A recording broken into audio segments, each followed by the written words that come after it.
আমি গ্রামের মেয়ে, আমার নাম প্রিয়াঙ্কা। তখন রাত প্রায় 1টা বাজে। আমার ঘুমটা হঠাৎ করে ভেঙে যায়। ঘুম ভেঙে যাওয়ায় আমার আর সহজে ঘুম আসছিল না। তাই হাতে একটা টর্চ নিয়ে আমি বাড়ির সামনে একটু হাঁটাহাঁটি করি। হঠাৎ আমার চোখে পড়লো ভোলাদার ওই আম গাছটার দিকে। আম গাছে চোখ পড়তেই আমি ভাবলাম যে এখন তো 1টা বাজে, সবাই ঘুমিয়ে আছে, কেউ জেগে নেই, তাই আম গাছটার কাছে কেউ নেই। আমি এখন গিয়ে না হয় চট করে 2টা আম পেড়ে নিয়ে আসি। আমি গাছে উঠতে পারি না। এই কিছুদিন আগেই আমি গাছে উঠতে শিখলাম। তারপরে আমি সে বাগানটার দিকে এগোতে থাকি। এক পর্যায়ে আমি আম গাছটার খুবই কাছে চলে আসি। হঠাৎ করে আমার চোখে পড়লো আম গাছটার মগডালে একটা সাদা কি যেন একটা পা ঝুলিয়ে বসে আছে। এটা দেখে আমি খুব ভয় পেয়ে যাই। আমার হাত থেকে টর্চটা পড়ে যায় আর আমি জোরে চিৎকার করে সেখানে অজ্ঞান হয়ে পড়ে যাই। সকালবেলা যখন আমার জ্ঞান ফিরে তখন আমি আমাকে সে আম গাছটার কাছে দেখতে পাই। আমার গ্রাম খুবই ভালো লাগে। আমি এবার আমার মা বাবার সাথে গ্রামে এসেছিলাম ঘুরতে।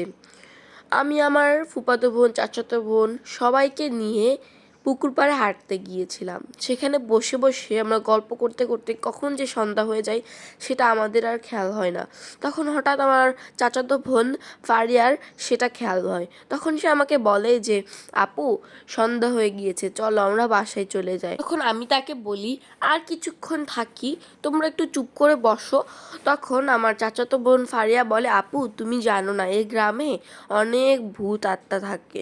সন্ধ্যা হলেই তারা বিভিন্ন গাছে পা ঝুলিয়ে বসে থাকে, যাকে তারা সামনে পায় তাকেই মেরে ফেলে। তখন আমি তার এমন কথা শুনে খুব হাসি পাই। আমি যেহেতু শহরে থাকি তাই আমি ভূত প্রেতে এগুলো বিশ্বাস করি না, কিন্তু এই ঘটনার পর থেকে আমি ভূত প্রেতে বিশ্বাস করতে লাগি।